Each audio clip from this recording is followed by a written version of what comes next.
चलिए अपना अगला सवाल लेते हैं। पी और उसके तीन दोस्तों का औसत भार 55 किलोग्राम है। यदि पी अपने तीन दोस्तों के औसत भार से 4 किलोग्राम अधिक है तो पी का भार ज्ञात कीजिए। क्या करना है, हम योग पर जाएंगे। योग पर कैसे जाएंगे, एक औसत से जाएंगे और एक डायरेक्ट जोड़ेंगे। यहाँ योग निकालने के दो तरीके हैं, या तो आप औसत में संख्या से गुणा कर दीजिए या सबको अलग अलग जोड़ दीजिए। पहले मान लेते हैं, माना माना तीन दोस्तों का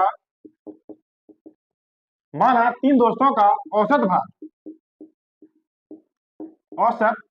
भार x किलोग्राम है। ये आपको कॉपी पेन पर नहीं लिखना है, सपोज कर लेना है तीन दोस्त जो है उनका औसत भार जो है वो x किलोग्राम है। इस हिसाब से p का भार क्या हुआ, p का भार क्या हुआ, p का भार हुआ x प्लस 4 किलोग्राम। जैसे कि शर्त में दे रखा है कि यदि p अपने तीन दोस्तों के औसत भार से 4 किलोग्राम अधिक है तो हमने तीन दोस्तों का औसत भार x किलोग्राम माना और इस हिसाब से p का भार आपका x प्लस 4 किलोग्राम हो गया। योग निकालते हैं दोनों का अलग अलग तरीके से। जैसे तीन दोस्त हैं, इनका कुल वजन कैसे होगा, इनका औसत गुणा इनकी संख्या, x की जगह क्या हो जाएगा 3x हो जाएगा। p का भार कितना दिया हुआ आपको, x प्लस 4 दिया हुआ है। ये भार किसके बराबर है, ये भार जो है चार लोगों के भार के बराबर है, जिसमें p और उसके तीन दोस्त शामिल हैं और जिनका औसत भार हमें 55 दे रहा है। तो औसत से भार कैसे निकालते हैं, औसत गुणा संख्या। वहां संख्या 4 है, औसत 55 था, यहाँ संख्या 3 है, औसत x था। ये अपना p का हमने अलग से जोड़ दिया। इसमें जोड़ के देख लेते हैं। 3x प्लस x कितना हुआ, 4x plus 4 is equal to कितना हुआ 220। 220 4 आपका यहाँ जाएगा, 216 बचेगा, तो x की वैल्यू कितनी आ जाएगी 216 बटे 4 यानी कि 54। 54 क्या आया, 54 आपका औसत भार आ गया तीन दोस्तों का।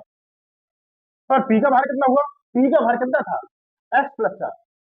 तो अब 54 में आप 4 जोड़ दीजिए यहाँ पे और 58 जो है वो आपका p का वजन आ जाएगा। इसको करने का एक और तरीका देखते हैं। औसत 55 होने का क्या अर्थ है, औसत आपका यदि 55 है तो इस बात का मतलब है कि जो चार मित्र थे p प्लस उसके तीन मित्र और, इन सभी का अनुमानित भार हम 55-55 मान सकते हैं। सबका क्या है 55-55 रहा होगा, कुछ ज्यादा होगा यदि तो कुछ कम होगा, पर अनुमानित अगर हम बराबर लेना चाहें तो 55-55 सबका ले सकते हैं। आगे शर्त क्या थी कि p अपने तीन दोस्तों के औसत भार से 4 अधिक है। हमने क्या माना था, x माना था। औसत भार किसका था, x तीन दोस्तों का था। तो इस बात का मतलब है तीनों का अनुमानित भार जो बराबर में है वो x x x रहा होगा। यदि हम p का भार भी x ले लेते, p का भार क्या लेते, x ही ले लेते, इसके बराबर ही ले लेते, तब हमारा भार x ही रहने वाला था। पर हमने क्या किया, हमने 4 ज्यादा ले लिया p की जगह। p की जगह x जो लेना था, x की जगह हमने 4 ज्यादा ले लिया। और ये अनुमानित भाग क्या करता है, बराबर भागों में बांटता है। औसत क्या करेगा, सभी का बराबर मान दिखाएगा। तो 4 को आप इन सब में बांट दीजिए, कैसे बटेगा, एक एक पहुंच जाएगा सबके पास, +1 हर जगह हो जाएगा। 4 आपका खत्म हो गया, 4 को क्या कर दिया आपने, सबको दे दिया। तो जहां पर x था अब वो x प्लस 1 हो जाएगा। जहां औसत भार x आ रहा था अब वही औसत भार आपका x प्लस 1 बन जाएगा। क्या बन जाएगा, x प्लस 1 बन जाएगा। और औसत भार वास्तविक था कितना, 55 था, तो यही x प्लस 1 आप 55 के बराबर कर दीजिए। तो x की वैल्यू यहाँ से आपकी 54 आ जाएगी, और जो कि हमने तीन दोस्तों का औसत भार माना था। और इसमें जैसे ही हम 4 जोड़ेंगे तो p की वैल्यू दे देगा। आपको ये सब करने की जरूरत नहीं है, आपको यही ये करना था कि 4 को इनका एक्स मानकर, तीन दोस्तों का एक्स मानकर 4 को बांट देना था चारों में, या एक इसमें से घटा देना था, और वहीं आप 4 जोड़ देते तो आपका पी का भाग वहीं आ जाता, कुछ करने की जरूरत नहीं। चलिए अपने अगले प्रश्न की तरफ चलते हैं। 50 व 100 के बीच सभी प्राकृतिक संख्याओं का औसत ज्ञात करना है। बीच पर बात करेंगे, इसको ध्यान रखना है। यदि सवाल में बोला गया है कि बीच में बात करनी है, तो ना आपको ये लेना है और ना आपको ये लेना है। 50 की जगह क्या लोगे आप? 51 लोगे। 50 को शामिल नहीं करना है। दूसरी क्या होगी? 52 होगी। तीसरी क्या होगी? 53 होगी। प्राकृतिक संख्या आती होगी, लगातार होगी। लास्ट में जो आपकी संख्या जाने वाली है वो 99 जाने वाली है। 100 भी नहीं लेना, ना 50 ना 100, 51 से 99 तक आपको लेना है। औसत का क्या बताया था? पहली और आखिरी को जोड़कर आधा कर दीजिए। क्यों? क्योंकि ये समांतर श्रेणी बनाती है। इन सब अंकों के बीच जो अंतर है वो एक का है, वो निश्चित है। सबके बीच +1 आ रहा है, सबके बीच जो भी आएगा सबके बीच +1 का अंतर है। क्या करना है? 51 + 99/2 करना है। कितना हो गया? 150 हो गया। यानी कि औसत जो है आपका 75 निकल कर आया। अगला सवाल है, पी क्यू व आर का औसत वजन 51 किलोग्राम है। यदि पी व क्यू का औसत वजन 45 किलोग्राम व क्यू व आर का औसत वजन 46 किलोग्राम हो, तो क्यू का वजन आपको बताना है। क्या करेंगे? कुल पर जाएंगे। पहले हम इन तीनों का कुल ज्ञात करेंगे, कुल वजन कितना है। उसके बाद इन दोनों का कुल वजन, उसके बाद अगले दोनों का कुल वजन ज्ञात करेंगे। देखते हैं, P + Q + R का औसत कितना है? 51 है। 51 में अगर हम संख्या का गुणा कर दें तो आपका एक कुल वजन बन जाएगा। P + Q + R, 3 लोग हो गए पूरे, तो 153 किलोग्राम जो हुआ वो तीनों का कुल वजन आ गया। P + Q का देखते हैं। P + Q, P + Q का देखते हैं। कितने लोग हैं? 2 लोग हैं। औसत कितना दिया है? 45 दिया है। टोटल कितना हो गया? 90 किलोग्राम। Q + R का देखते हैं। कितने लोग हैं? 2 लोग हैं। औसत कितना दिया हुआ है? 46 दिया हुआ है। कितना हो गया? 92 किलोग्राम। इन दोनों को जोड़ दीजिए। क्या हो जाएगा इसमें? एक बार P आएगा, एक Q ले लीजिए, एक R ले लीजिए, और एक Q एक्स्ट्रा आ गया। Q जो है 2 बार आ गया, इधर पे भी था और इधर पे भी था, तो P Q R और +Q R कर दीजिए। इनको जोड़ दीजिए। कितना हुआ? 182 हो गया। P + Q + R की वैल्यू हमें पता है कितनी थी? 153 थी। इसको ले जाकर बाहर घटा दीजिए। Q में से 182 - 153 कर दीजिए आप। तो जो है वो Q का आपका वजन आ जाएगा 29 किलोग्राम। ऐसे सवाल आपको बार बार देखने को मिलेंगे जिसमें एक साथ तीनों का वजन दिया होगा, उसके बाद दो दो का सेट बनाकर अलग अलग से उनका वजन दिया होगा। करना क्या है आपको? इन दोनों के वजन को जोड़ दीजिए आप। 2 का सेट ए था, 2 का सेट ए था। हमें पता है कि एक व्यक्ति जो है दोनों में कॉमन है, दोनों में मौजूद है। हमें क्या करना है? इन दोनों के वजन, औसत वजन को जोड़ देना है। कितना हुआ? 91 हुआ। क्योंकि दो दो व्यक्ति थे इसलिए इसको दोगुना करना है। कितना हुआ? 182 हुआ। यहाँ 3 लोग थे इसलिए 3 गुना करके इसमें से घटा दीजिए। 51 का 3 गुना करके इसमें से आप घटा दीजिए, आपका आंसर 29 प्राप्त होगा। हमारा अगला सवाल क्या है? यदि 3 अंकों वाली संख्याओं 235, 2x5, 2x5 है, x35, 63x और 116 का औसत 333 है, चाहे 333 है, तो x का मान आपको बताना है। यहाँ पे क्या हुआ? अंक को छुपा रखा है। यहाँ पे दहाई का अंक छुपा है, यहाँ पर सैकड़ा का अंक पता नहीं हमें, और यहाँ पर इकाई का अंक पता नहीं, और सब संख्याओं को औसत हमें ज्ञात है 333। क्या करना है? योग ज्ञात करना है। दो तरीके हैं योग ज्ञात करने के, पहले बता चुके हैं। या तो सभी को अलग अलग जोड़ दीजिए, या औसत में संख्या का गुणा कर दीजिए। जोड़ के अलग अलग जोड़ के देखते हैं पहले। 235 plus 2x5 plus x3 5 plus 6 3x plus 116 किसके बराबर होगा? ये आपका बराबर होगा 333 गुणा कितनी संख्या है? 1 2 3 4 5, यानी कि 1665 के बराबर होगा। इसका योग और इसका योग एक ही है, इसलिए इनमें आने वाले सभी अंक समान होंगे। इस बात का अर्थ है यदि इकाई का अंक यहाँ पर 5 है तो यहाँ पर भी इकाई का अंक 5 ही होना चाहिए। चलिए जोड़ के देखते हैं। इसमें इकाई का अंक 5 है, यहाँ 5 है, यहाँ 5 है, जुड़कर क्या हुआ? 15 हुआ। इसमें इकाई का अंक 6 है, जुड़कर क्या हुआ? 21 हुआ। 5 लाना है हमें, अंक 5 ही लाना है, 21 हमारे पास हो चुका है। इस बात का अर्थ है कि ये x जो है उसकी जगह 4 होना चाहिए, तो जुड़कर 25 हो जाएगा। इकाई का अंक क्या हो जाएगा? आपका 5 हो जाएगा। हासिल आपकी 2 आ जाएंगी। हमने x की वैल्यू क्या ली? 4 ले ली। आपका सवाल यही खत्म हो गया है। आप चाहो तो क्रॉस चेक कर सकते हो, आगे देख लीजिए। हासिल 2 दहाई क्या लेते हैं? 1 यहाँ पर है, 3 यहाँ पर है, 4 हो गए। 4 3 7, 7 3 10, 10 और 2 12। क्या चाहिए हमें?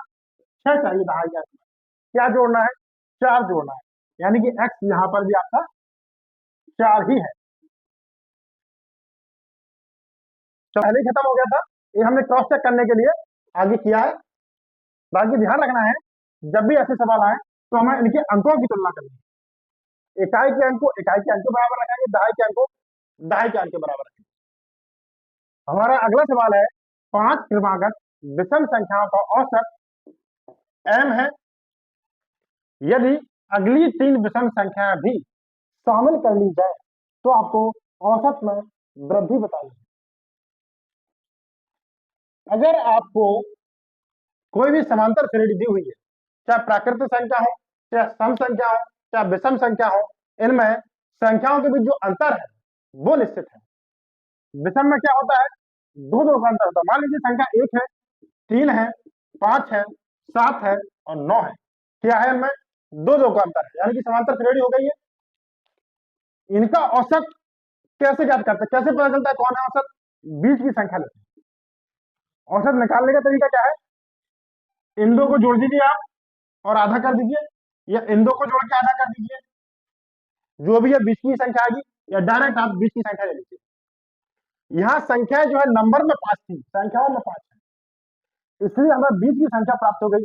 और निकालने का फॉर्मूला क्या है? n में आप 1 जोड़िए और 2 का भाग लीजिए। n क्या है? संख्याओं की संख्या। संख्या कितनी है हमारे पास? टोटल 5 है। एक हमने जोड़ के आधा किया, आपका आंसर 3 आया, यानी कि इस श्रेणी की तीसरी संख्या औसत बनेगी या बीच की संख्या कहलाएगी। मान लीजिए ये कुछ ऐसे होते 5 7 9 और 11, संख्या 6 होती, तब क्या करते? तब भी आपको बीच की ही लेनी है। क्या करना है? n+1/2 करना है, यानी कि 6 + 1/2 कितना आता आपका? 5.5 आता। 5.5 कहाँ पड़ेगा? 3/4 के बिल्कुल बीचों बीच। 5 और 7 के बीच क्या नंबर आएगा? 6। इस बात का अर्थ है इस श्रेणी जो है इसका आपका औसत जो है वो 6 आने वाला है। बीच की संख्या आपकी 6 कहलाएगी। और जब बात m में दी हो तो मानना कैसे है इसको देखते हैं। इसको आप कुछ मान लीजिए, इसमें 2 जोड़ेंगे तो ये नंबर मिलेगा, इसमें 2 घटाएंगे तो ये नंबर मिलेगा, इसमें 2 जोड़ेंगे तो ये मिलेगा और इससे 2 घटाएंगे तो ये मिलेगा। अब हम अपने सवाल की तरफ चलते हैं।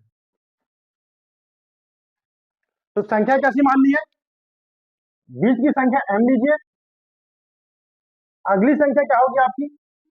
m+2 होने वाली है। इससे पहले संख्या क्या थी? m-2 थी। इसके आगे संख्या क्या आएगी? m+4 आएगी। इसके पहले क्या थी? m-4 थी। ये आपकी 5 संख्याएं आ गई हैं जिनका औसत m है। सवाल में क्या कहा गया है? 3 विषम संख्याएं और शामिल करनी है। कैसे होगा? एक m प्लस 6 आएगी अगली संख्या, m प्लस 8 और m प्लस 10, ये आपकी 3 संख्या शामिल है। पहले औसत m था, बीच की संख्या औसत है, बीच की संख्या अब भी औसत मानी जाएगी। संख्या कितनी हो गई? 1 2 3 4 5 6 7 8, टोटल संख्या आपकी 8 हो गई। क्या बताया था? बीच की संख्या कैसे निकालनी है? n प्लस 1/2 करना है। टोटल संख्या लेकर एक जोड़ दीजिए उसमें और 2 का भाग दीजिए, यानी कि 9/2 4.5 क्या हो गई आपकी? बीच की संख्या हो गई। 4.5 का अर्थ है 4 व 5 के जस्ट बीच। 4 में क्या है? ये है। 5वीं संख्या क्या है आपकी? ये है। इनके बीच क्या पड़ेगी? m प्लस 3 आने वाली, m प्लस 2 और m प्लस 4 के बीच में क्या रहेगी? m plus 3। तो पहले जो औसत m था, अब कितना हो गया? m प्लस 3 हो गया। कितने की वृद्धि हो गई? 3 की आपकी वृद्धि हो गई। ये आपका आंसर आ गया। अगला सवाल है, 17 लगातार प्राकृतिक संख्याओं का औसत 41 है। इन संख्याओं में सबसे छोटी संख्या हमें ज्ञात करनी है। औसत का क्या अर्थ है? बीच की संख्या। बीच की संख्या मान लीजिए 17 लगातार संख्याओं में पहली संख्या आपकी x है। चूंकि संख्या प्राकृतिक है और लगातार है, तो अगली संख्या क्या बनी आपकी? x प्लस 1 बने। उसकी अगली क्या है? x प्लस 2 है। और ऐसी ही आपकी श्रृंखला बढ़ती जाएगी। इसी संख्या का nवां पद कैसे निकालते हैं? कैसे निकालते हैं? Cn बराबर a plus n minus 1d करते हैं। d क्या है आपका? संख्याओं के बीच अंतर है। n क्या है? कुल संख्या है। a क्या है? आपका पहला पद है। ये क्या है? आपका अंतिम पद है। क्योंकि हमें पहला और आखिरी को जोड़ के आधा करना है, इसलिए हमें दोनों पदों का पता है। कैसे करेंगे? a को आप x मान लीजिए, n कितना दिया हुआ है आपका? 17 दिया, 17 संख्या है। 17 में से एक घट गया, आपका 16 बचा। और d क्या है आपका? 1 है। d क्या है आपका? 1 है। क्यों? क्योंकि एक एक का अंतर पड़ रहा है सब जगह। तो आंसर क्या है आपका? 16 प्लस x। ये क्या हो गई है? ये आपकी अंतिम संख्या हो गई, 17वीं संख्या हो गई। 16 प्लस x, पहली संख्या x है और अंतिम संख्या 16 प्लस x है। प्राकृतिक संख्याओं में ये भी समझ सकते हैं कि अंतिम संख्या जैसे हमें ज्ञात करनी है, तो पहली संख्या को हटा दीजिए। पहली संख्या हम काउंट कर चुके हैं, 17 में से पहली हमने ले ली है, आगे ले लिया तो कितनी बची है? 16 बची है। तो 16 में वापस इसी को आप जोड़ दीजिए, तो उस हिसाब से भी आपकी अंतिम संख्या 16 प्लस x हो गई। क्या करना है? औसत ज्ञात करना है। फॉर्मूला क्या हमारे पास? दोनों संख्याओं को जोड़कर क्या करना है? आधा करना है। अंतिम और प्रारंभिक, इन दोनों को जोड़कर आधा करना है। और औसत आपका 41 दिया हुआ है। देखते हैं करके। 2x प्लस 16 बराबर क्या हुआ? 42 हुआ। तो x की वैल्यू क्या आ जाएगी? 16 में से घट जाएगा 66/2, यानी कि 33। तो सबसे छोटी संख्या क्या आने वाली है आपकी? सबसे छोटी संख्या क्या आने वाली है? 33 आने वाली है।